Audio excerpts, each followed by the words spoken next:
तो मूवी की स्टार्टिंग में हम सतीश नाम के एक आदमी को देखते हैं जो हॉरर मूवी देख रहा था, पर इसे वो हॉरर कम कॉमेडी ज़्यादा लग रहा था। आज रात थिएटर में डरना मना है मूवी आने वाली थी, ये उसे ही देखने जा रहा था और अपनी मॉम से पैसे मांगने लगा। शो 9:30 बजे स्टार्ट होने वाला था, अभी 9:20 हो चुके थे, पर दिक्कत की कोई बात नहीं थी। सतीश शॉर्टकट से चला जाएगा और वो शॉर्टकट था कब्रिस्तान का रास्ता। मॉम इसे आज कब्रिस्तान के रास्ते से जाने से रोकने लगी। आज अमावस थी, पर सतीश को इससे कोई फर्क नहीं पड़ता। दोनों में बहस होने लगी। मॉम ने कहा आज वहाँ चुड़ैल निकलती है। ये सुन इसके चेहरे पे 12 बज गए, पर फिर ये हंसने लगा। ये इन चीज़ों पे विश्वास नहीं करता था। मॉम ने कहा आज उसकी पायल की आवाज़ सबको सुनाई देती है, पर ये नहीं मानता और कब्रिस्तान के रास्ते से जाने लगा। ये बचपन से इसी रास्ते से जाता था। ये डेड लोगों से बातें करने लगा और चुड़ैल का भी मजाक उड़ाता है।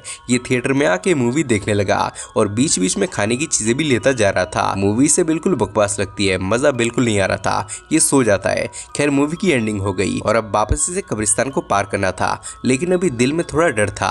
पहले जैसा कॉन्फिडेंस नहीं था। खैर ये आगे बढ़ने लगा तो ये पायल की आवाज़ें आने लगी जो इसे डरा देती है। डर कम करने के लिए सिगरेट पीने लगा, पर लाइटर नहीं जली। ये आवाज़ लगाता है कि कौन है पीछे, पर जवाब नहीं आता। उल्टा मच्छर के काटने से इसे ऐसा लगा कि किसी ने इसे पकड़ लिया है।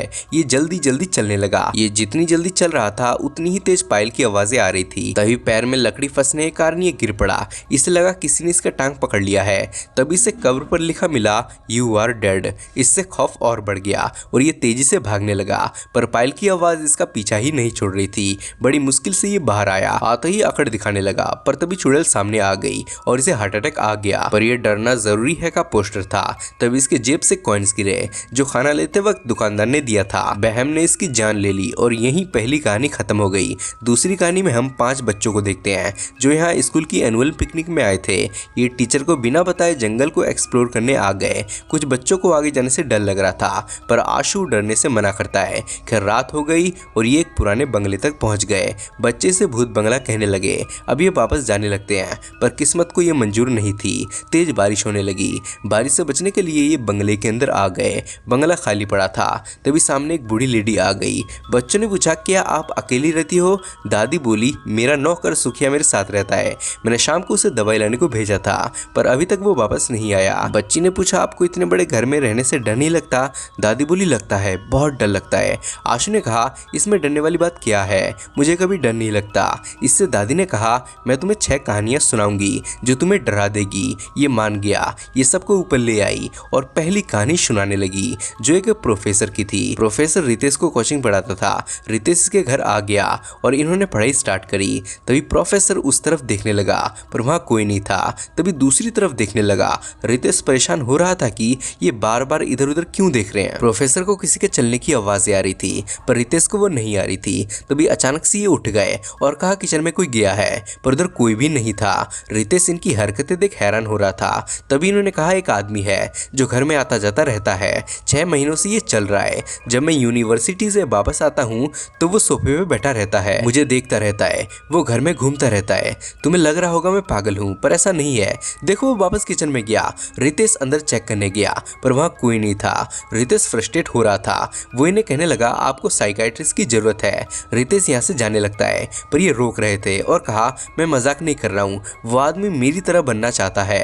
रितेश को ये सब पागलपन लगता है। तभी इन्होंने मिरर में उस आदमी को दिखाया जो एक भूत था। उसे देख रितेश का गला सूख गया। वो बहुत डर गया। यही पहली कहानी खत्म हो गई। ईशा को टॉयलेट लगी थी, इसलिए वो वॉशरूम चली गई, पर फिर डोर अपने आप लॉक हो गया। बच्ची बहुत डर गई। दादी ने दूसरी कहानी सुनाने लगी। आधी रात को एक आदमी किसी के घर आया था। इसकी गाड़ी खराब हो गई थी। इसे मैकेनिक को बुलाना था। इसके फोन में नेटवर्क नहीं आ रहा था। ये बस इनका फोन यूज करना चाहता था। लड़की मान गई। आदमी अंदर आ गया। लड़की ने इससे चाय के लिए पूछा, साथ ही कहा अगर मैकेनिक ना मिले तो यहीं पे सो जाना। फोटो से हमें पता चला ये शादीशुदा है। लड़के का नाम कुणाल था। इसने इसे पानी दिया। वर्षा इसे प्यार की नजरों से देखने लगी।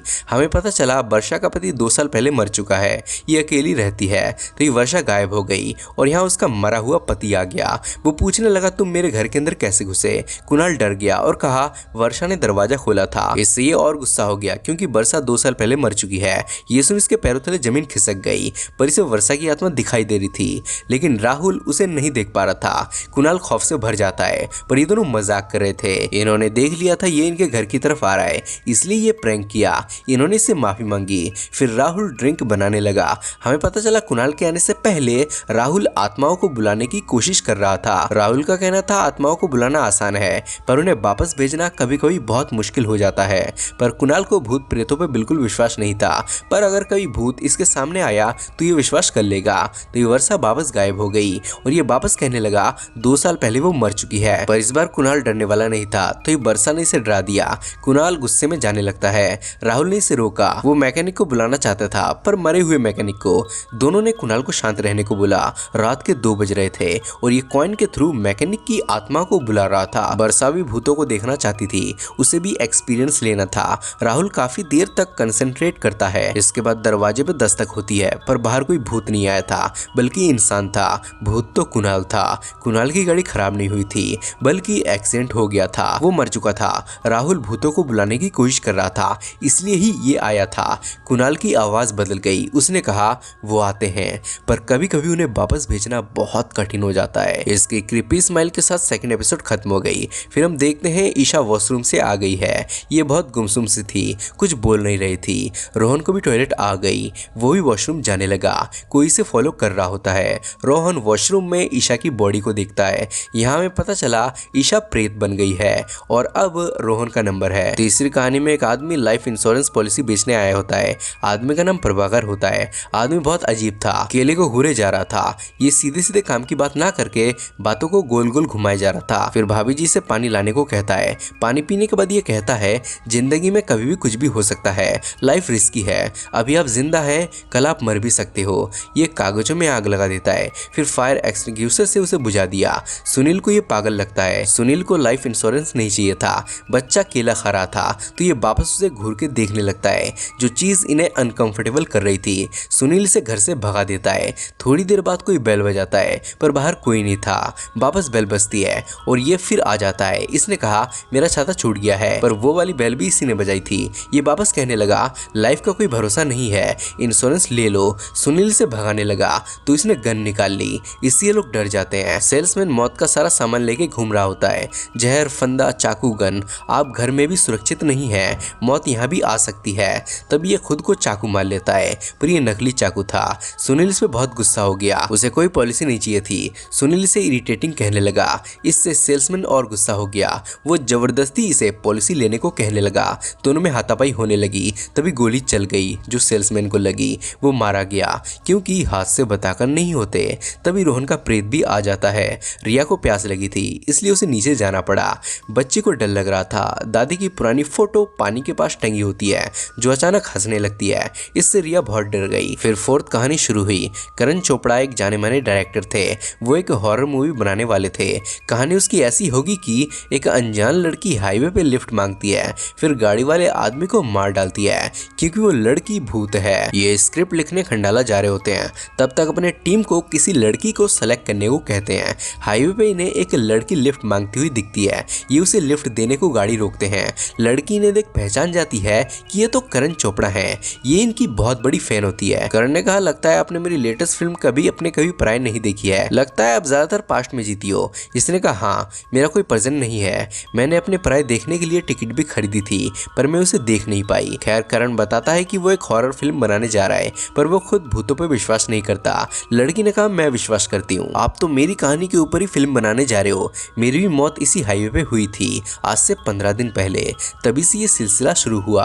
अकेले आदमी से लिफ्ट लेना फिर उसे जान से मार देना। इससे करण के चेहरे पे 12 बज गए पर ये तो मजाक कर रही थी। लड़की पूछती है आप खंडाला क्यों जा रहे हो। करण को कहानी की एंडिंग नहीं मिल रही थी, उसी को वहां लिखने जा रहा था। करण इसे अपने बंगले पे चाय कॉफी को इनवाइट करता है। लड़की मान गई और यहाँ आ गए। इसने नौकर को बाजार में खाना लाने को भेज दिया। करण यही अपनी राइटिंग का काम करता था। लड़की वॉशरूम चली गई। तभी लाइट चली जाती है और वो इसके सामने आ जाती है और कहा मैं भूत हूँ। पर करण अब डरने वाला नहीं था। लड़की ने कहा मैंने वहां कहा था मेरी कार खराब हो गई है पर वहां कोई कार नहीं थी। मुझे खंडाला जाने की जल्दी थी पर मैं अभी आपके साथ हूँ, मुझे कोई जल्दी नहीं है। करण इससे डरने लगता है और कहा मैंने तो तुम्हें लिफ्ट दी थी, मैंने क्या बिगाड़ा है। पर इसने कहा तुम्हारे मन में क्या है मैं जानती हूँ। तुम मुझे अपने घर ले आए और नौकर को भी बाहर भेज दिया। इसने कहा मेरा ऐसा कोई इरादा नहीं था। लड़की ने कहा एक बार मैं ऐसे ही लिफ्ट के लिए हाईवे पे खड़ी थी। कुछ लोगों ने लिफ्ट देने के बहाने मेरे साथ जबरदस्ती करी, फिर चलती गाड़ी में फेंक फेंक दिया। मैं तड़प तड़प कर मरी, पर मुझे मुक्ति नहीं मिली। मेरी आत्मा हाईवे पे ही भटकती रही। मैं समझ चुकी थी सारे मर्द एक से होते हैं। तब से मैं लोगों से लिफ्ट मांगती और फिर उन्हें मार डालती। अब तुम्हारी बारी है। करण को हार्ट अटैक आ गया, पर लड़की मजाक करी थी। करण के टीम मेंबर ने इसे नाटक करने को कहा था। ये ऑडिशन के लिए आई थी। यही 4th एपिसोड खत्म हो गई। तभी ईशा का प्रेत भी आ गया। इसके बाद रोहिणी नीचे चली गई, साथ ही लाइट भी चली गई। रोहिणी को अंधेरे में डर लगने लगा।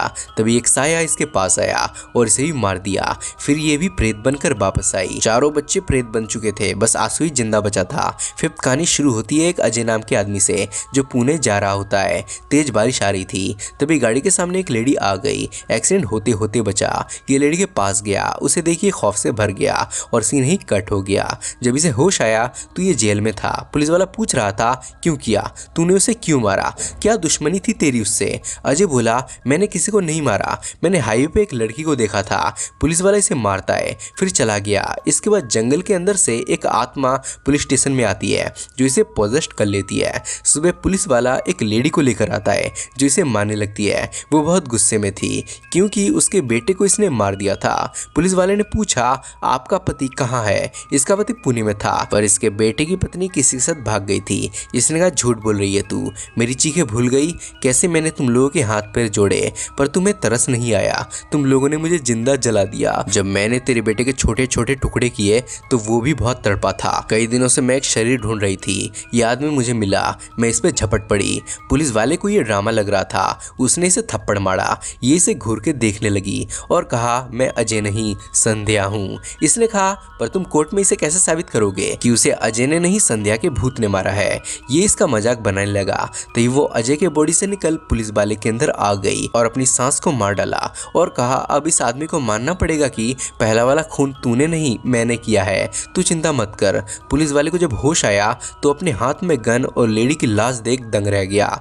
इन्होंने लेडी की लाश को दफना दिया और मामला यहीं रफा दफा कर दिया। फिर अपने अपने रास्ते निकल पड़े। पर संध्या का भूत अजय की गाड़ी में बैठा हुआ था। इसे अपने पति के पिता को ही मानना था, इसलिए साथ में पुणे जा रही थी। पर अब वो किसी और को पोजेस करेगी। दादी ने सारी कहानियां सुना दी, पर आशु को डरने लगा और कहा आपने तो बस 5 कहानियां ही सुनाई है। पर दादी बोली मैंने 6 कहानियां सुनाई है। पहली कहानी मैंने तुम्हें नीचे ही सुना दी थी, मेरी और सुखिया की कहानी। पर आशु को कुछ समझ नहीं आया। खैर बारिश खत्म हो गई, ये वापस जाना चाहता था, पर दादी हंसने लगी और सब गायब हो गए। ये बहुत डर गया और भागने लगा, पर गेट नहीं खुल रहा था। तभी दादी सामने आ गई और ना डरने को कहती है, पर डर से ही इसका खेल खत्म हो जाता है। सुबह हमें पता चला वो दादी सालों पहले मर चुकी है और सारे बच्चे दिल के धड़कन रुकने से मारे गए हैं, यानी सबकी मौत डर से हुई है। एंडिंग में हम देखते हैं बच्चों के भूत दादी के साथ बंगले में हैं। यही मूवी खत्म हो गई। कहानी कैसी लगी कमेंट में जरूर बताइए।